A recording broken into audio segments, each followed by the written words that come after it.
Welcome back dito sa channel natin. Magbibigay tayo ng latest update sa iba't ibang mga tourism projects na ginagawa ngayon dito sa Maynila. Una nating pupuntahan ang bagong tourist attraction sa May Binondo. Tingnan natin kung nagsimula na ba yung phase 2.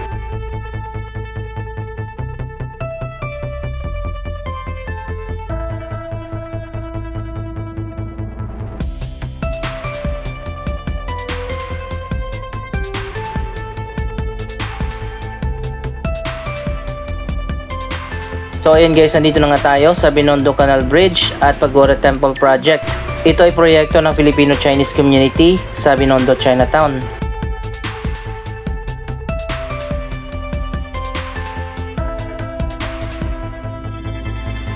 Natapos na nga yung phase 1 nito, naitayo na yung mga fence sa magkabilang side ng estero.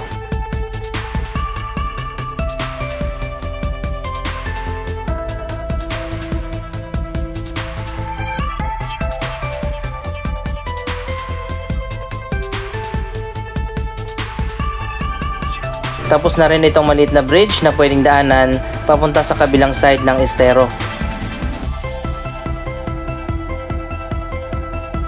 Ito naman yung phase 2 ng proyektong ito, pero hanggang sa ngayon hindi pa nagsisimula. Naka-ready na sana dito yung mga ilalagay na mga fence.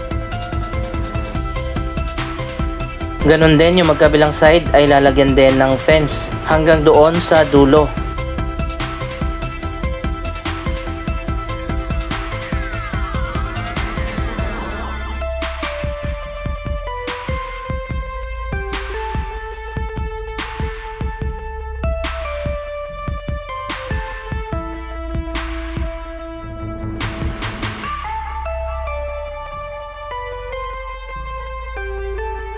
Dito naman supposed to be itatayo yung Pagoda Temple, pero hanggang sa ngayon hindi pa rin nasisimulan. Ikutin natin itong kahabaan ng estero at makikita naman natin pulido ang pagkagawa ng fence na may mga statue at carved design at Chinese characters.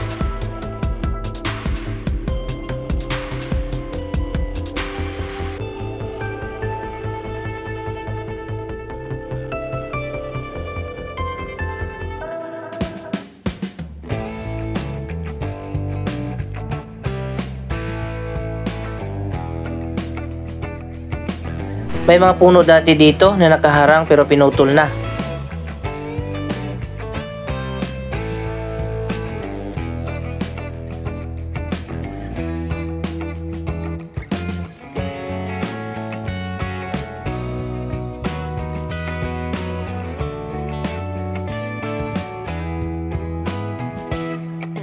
So ayun guys, hanggang dito sa pinakaharap.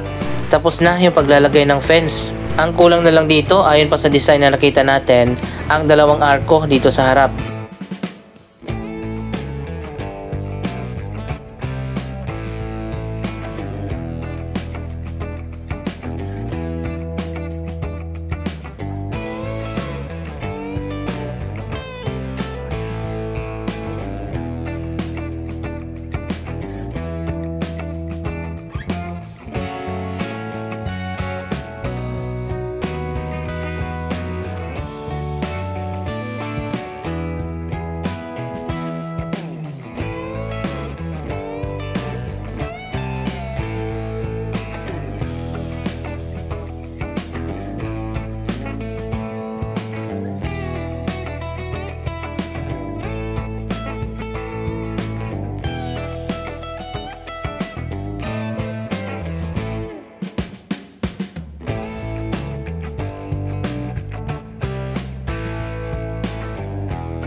Isa pa siguro sa dapat nilang pagtuunan ng pansin kung paano linisin ang tubig dito sa estero para naman maalis yung masangsang na amoy.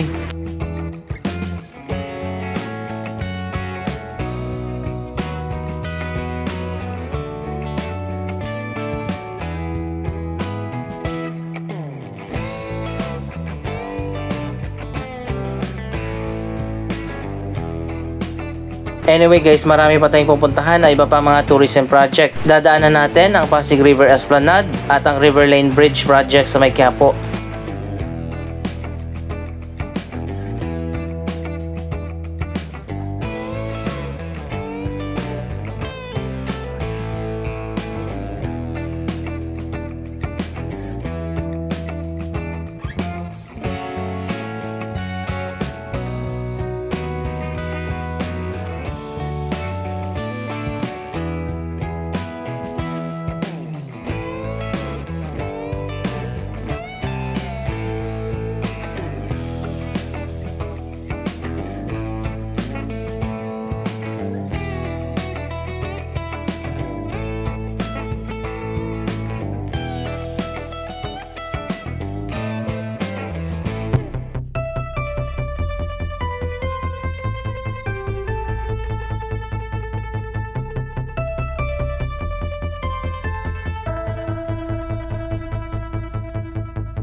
Siguro tataniman pa ng mga halaman dito sa gilid.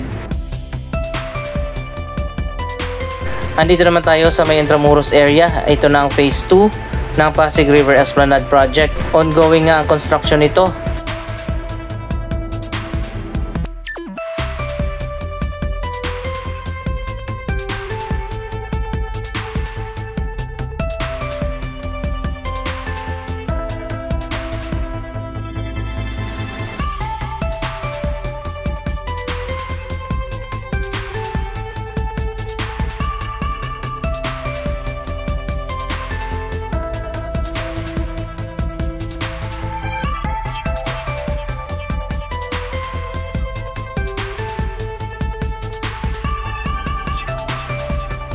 Medyo mahaba din itong bagong esplanade mula sa Jones Bridge hanggang sa Binondo Intramuros Bridge.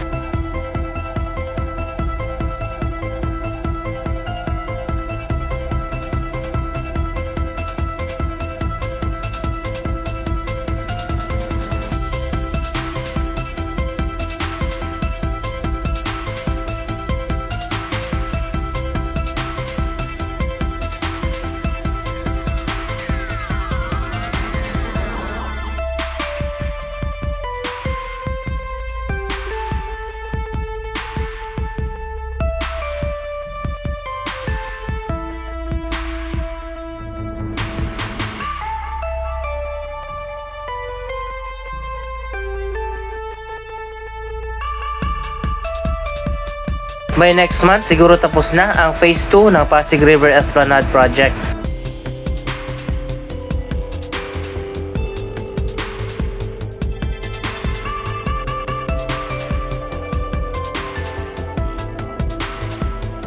Dito naman sa kabilang side ng Jones Bridge, ang phase 1 ng Pasig River Esplanade na natapos na. Ito ang showcase area para ipakita kung gaano kaganda ang proyekto na gagawin dito sa Pasig River.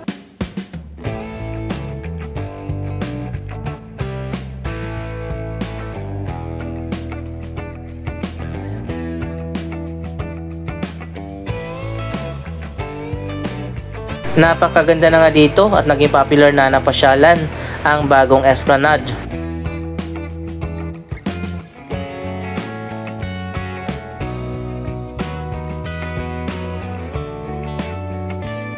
Ito ay simula pa lang ng Pasig River Urban Development Project. Isang proyekto na pinondohan ng mga kilalang negosyante dito sa ating bansa na layunin na ibalik ang dating ganda at linisin ang kahabaan ng Pasig River.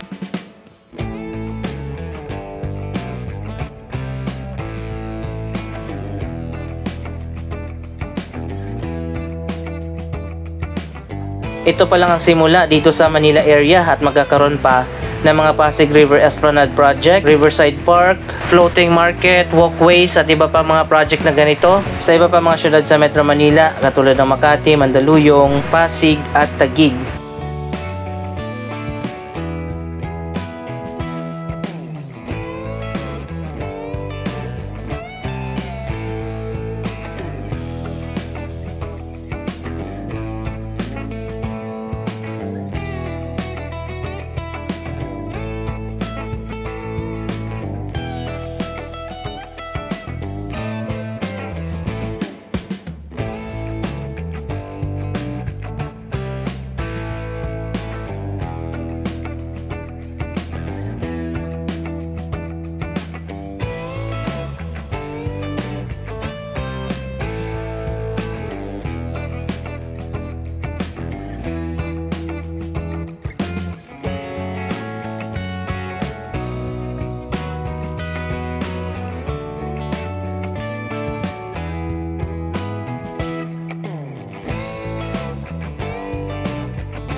Kapag natapos na ang mga proyektong ito, magiging paikot ang mga Riverside projects dito sa Maynila at magiging walkable na mula dito sa likod ng Manila Central Post Office Building, papuntang Intramuros, patawid ng Binondo, Escolta, Quiapo at pabalik dito sa Loton at Intramuros area.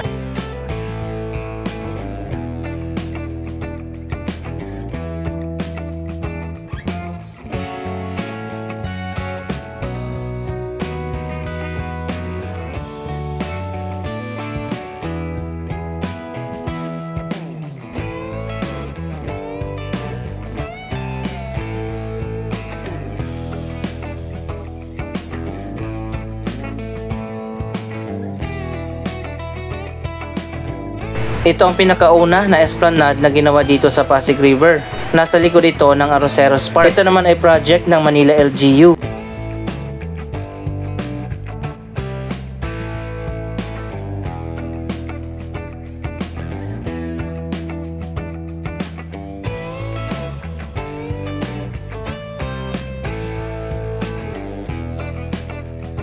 Maganda rin ang view dito at kitang-kita natin ang Quezon Bridge, also known as Quiapo Bridge.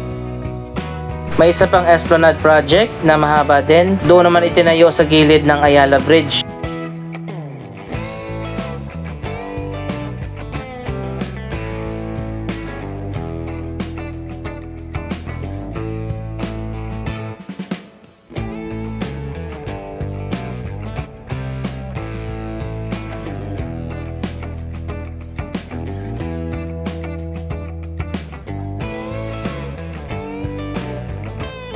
Isa pang proyekto na bahagi ng Pasig River Urban Development, ang River Lane Bridge.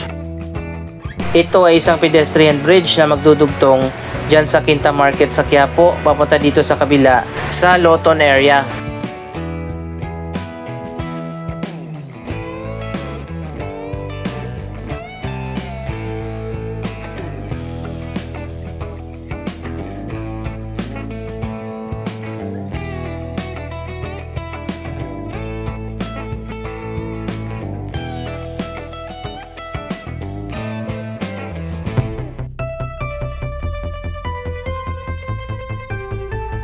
Matagal na rin na-delayed ang proyektong ito at hanggang sa ngayon hindi pa rin natapos.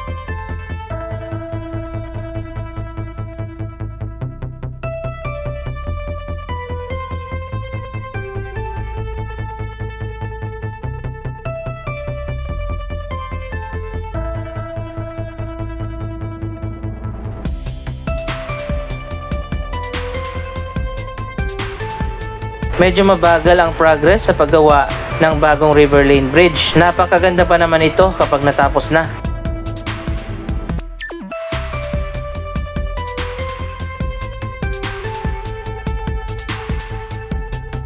Abangan na lang natin kung kailan matatapos ang proyektong ito.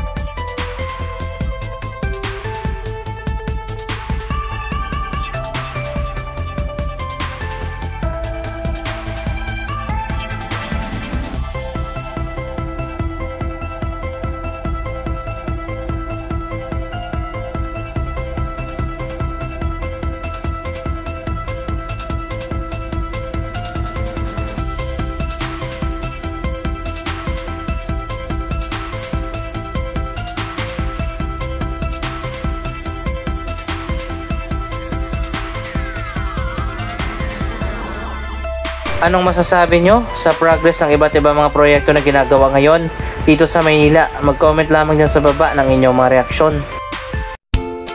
Maraming salamat sa inyong panonood. Don't forget to like, share, comment at subscribe. Thank you for watching.